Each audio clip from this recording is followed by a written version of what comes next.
Hello, everyone. It's me, Danielle. I am here solo today on the Imago Nutrition podcast.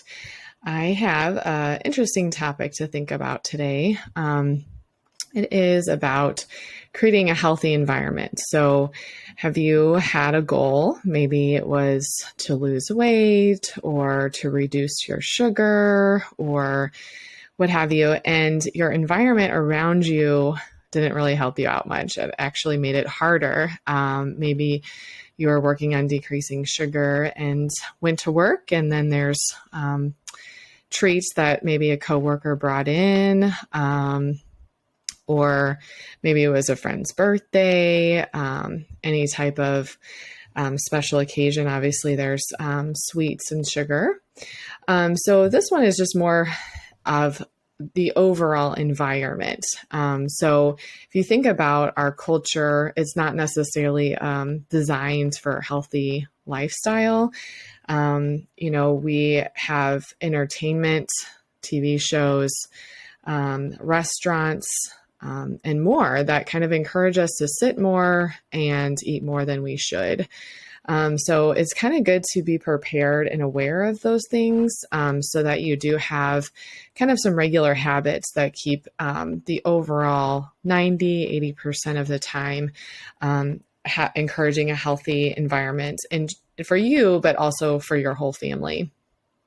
So it's an important concept to think about for kids. Would you say, the kind of question is, would you say your child's environment is conducive to a healthy lifestyle? Because obviously what you're teaching them now will follow them through as an adult as well. So just to take a look at a couple cultural forces or factors or our environment that is in fact affecting our children. So like end caps at the grocery store are stocked with junk food, just perfect eye level for the little ones. Maybe a trip to the bank or the dentist, hair salon, or any business is kind of ready to give your kid those suckers. They're always stocked with suckers. Restaurant menus and school menus. They tend to have very kid-friendly things, such as things that are breaded or fried or less on the vegetables, maybe more on the fruit. So that's good. And they definitely have improved over time. So that's good.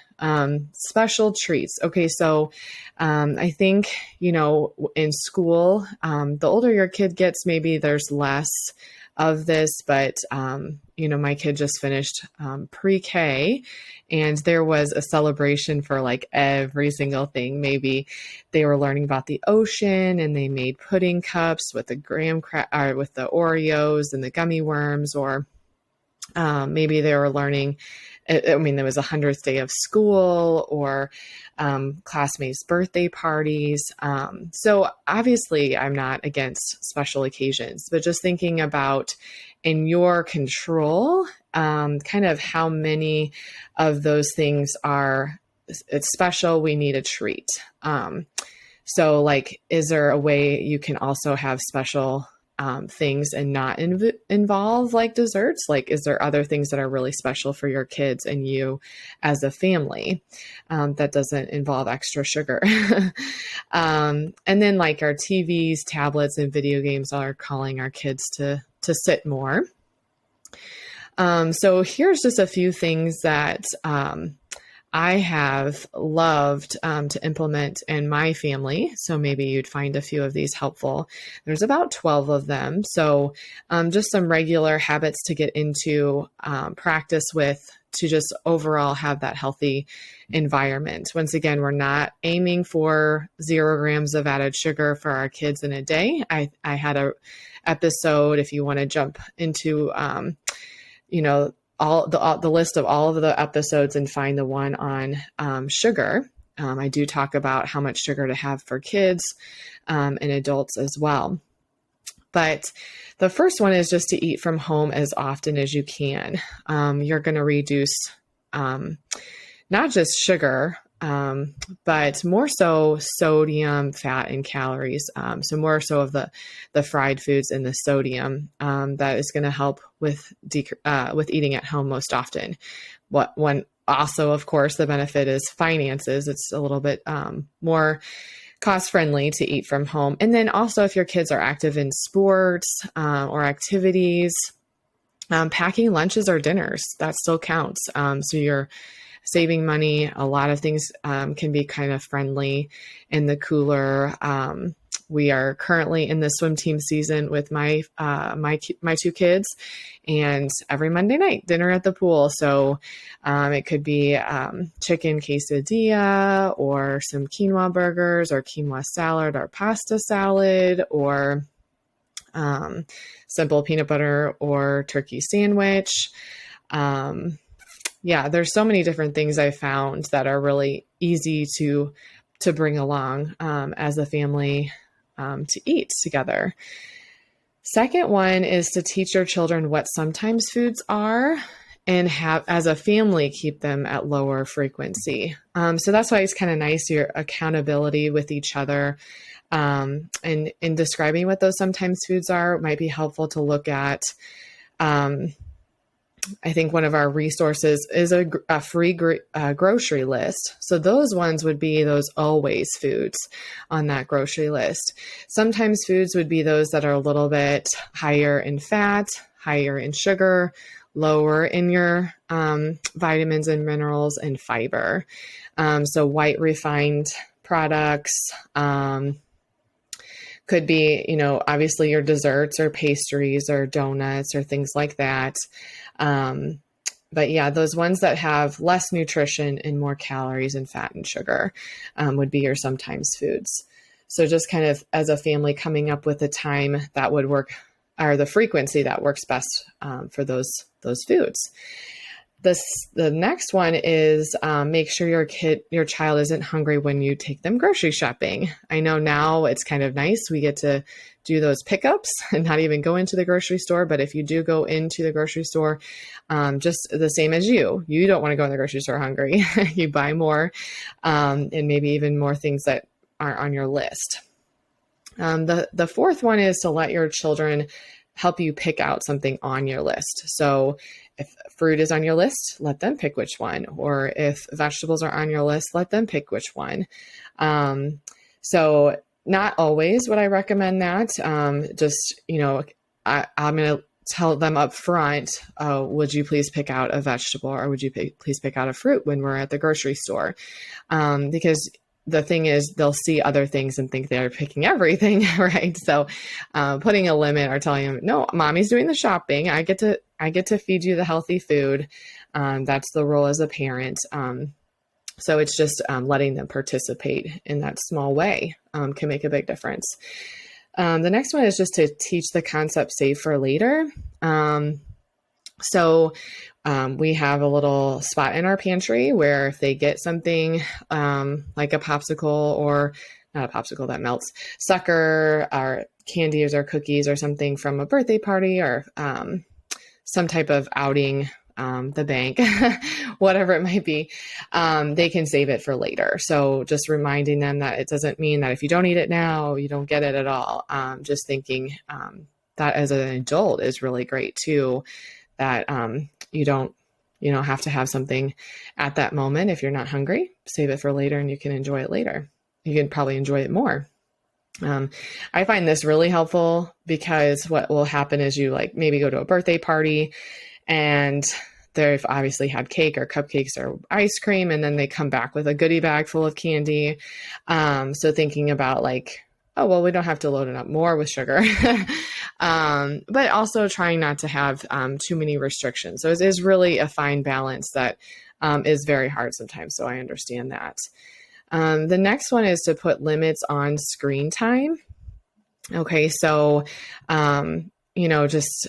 just knowing the kids knowing what frequency or how long they get to watch something or play a game on the tablet or something like that is going to encourage them to move more and find more activities that they like that are active. And then seventh, being that example, moving with your kids. So going on family walks or playing a game of kickball in the backyard. Those types of things are really helpful to not just bond with your children, but also to show them that I think exercise can be fun. I think it can be enjoyable to do together. And those are some active activities that you can have. So when dining out, share entrees instead of ordering off the kids menu. Like I said, the kids menu is not always high in the fruits or vegetables or the high fiber grains or starches or things like that. So if you find something that your kid would like on the adult menu, maybe sharing it with them or having your 2 kids or 3 kids share an adult menu. So the portions are still smaller, but they're trying something new. And they might also, want to have something on that menu that they enjoy. So the next one is using some non-food rewards. So this is probably maybe a little bit more pertinent for younger kids, but I know older kids need some encouragement too to do their chores or whatever it might be. But stickers, new toys, a special outing, those are some examples of those rewards that doesn't have to be food or candy or things like that. So thinking about some of those non-food rewards that your kids would appreciate. The next one is using snacks for hunger always instead of bribes or comfort or distraction. So sometimes you're maybe in the grocery store and we just have a snack so that they don't get cranky. We want to feed them before they get cranky. But what I meant to say is just trying to use the snacks not to keep your kid happy, but to feed their hunger. So kind of knowing when your kid's hungry versus tired or bored, things like that. So that's really important to know for your kids and asking them to help you with that. Are you tired? Are you bored? Or are you hungry? And having those designated snack times between meals if needed so that they're not overly hungry. The next one is don't comfort children with screen time. So same thing, we don't want to comfort our child with snacks and we don't want to comfort our child with screen time. We want to use those appropriately. So screen time can be educational, could be a good form of rest, but we also need to find other ways to be restful and comforted, like book time or Legos or whatever it might be for your child. So not using snacks or screen time for comfort. And the last one is just practicing mindful eating habits, eating at the table together. The benefits of family meals are pretty amazing. It has a lot to do with actual mental health too for your child. So it decreases eating disorders. It gets a positive relationship going with your kids. So it fosters a lot of really good things. I think I included that in one of my articles. If you want to go to Imago Nutrition /articles, then you can see more of those benefits listed, or you can just Google. There's so many benefits to family meals, and then making sure there's no phones or screens with the family meals. So you can really pay attention to how much you're eating. So for kids and adults, we really need to focus on, are we still hungry or are we eating because we're distracted? We're just mindlessly putting things in our mouth. So those are just a few practical tips that I thought would be helpful to share on ways to have a healthy environment for you and your family. So I hope you enjoyed and find a few of those things that can really work for you, or if it's just being more aware and taking the time to look at your environment on how much time is spent moving in the day, how much time is spent sitting in the day, and how often are we, what frequency is your family consuming those sometimes foods.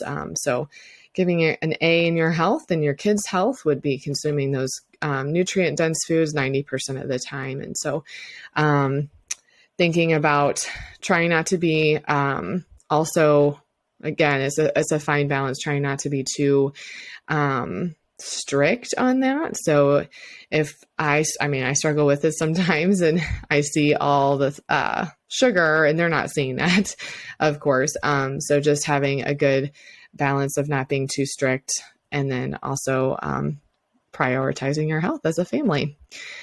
So if you'd like to submit any questions, please go to Imago Nutrition, IMAGO Nutrition, and submit some questions for a next episode. Thank you so much and have a great day.